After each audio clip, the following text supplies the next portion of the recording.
Mga katrops, welcome back ulit sa aking channel, Sports React PH.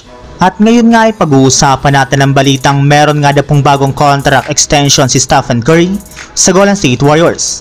Pag-uusapan na rin nga natin dito sa ating panibagong video ang latest update sa pagkuha ng Los Angeles Lakers ng bagong player.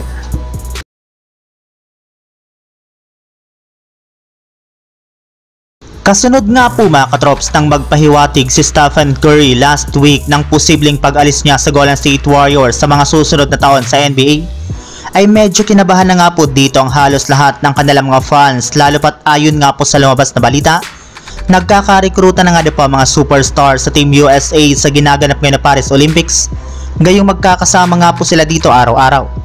Kaya dahil nga po dyan ay posible na makumbinsi nga po dito si Stephen Curry ng ibang mga player na lumipat sa ibang kupunan sa mga susunod na taon. At iyan nga po ang ayaw na mangyari at balak pigilan ng buong prangkisa ng Warriors upang masigurado nga po ang future sa kanilang team ng kanilang superstar, ay binabalakan na nga po nila itong bigyan ng bagong contract extension na aabutin ng 1 year $63 million contract kung may extend nga po nito ang pananatili sa Warriors hanggang sa taong 2027.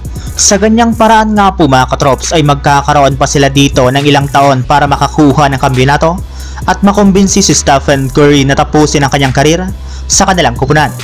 Samantala, punta naman tayo sa ating sunod na pag-uusapan sa latest update sa pagkuha ng Los Angeles Lakers ng bagong player. Ikinumpirma na nga po mga katrops ng Lakers ngayong araw na nananatili para naman nga pong pasensyoso ang kanilang front office sa paggawa ng trade ngayong off-season. Yes, nilinaw nga po ng kanilang kupunan na hindi nga po sila desperado na gumawa ng move, gayong kailangan nga po nilang pag-isipan ng mabuti ang lahat ng kanilang mga gagawin sa mga susunod na araw.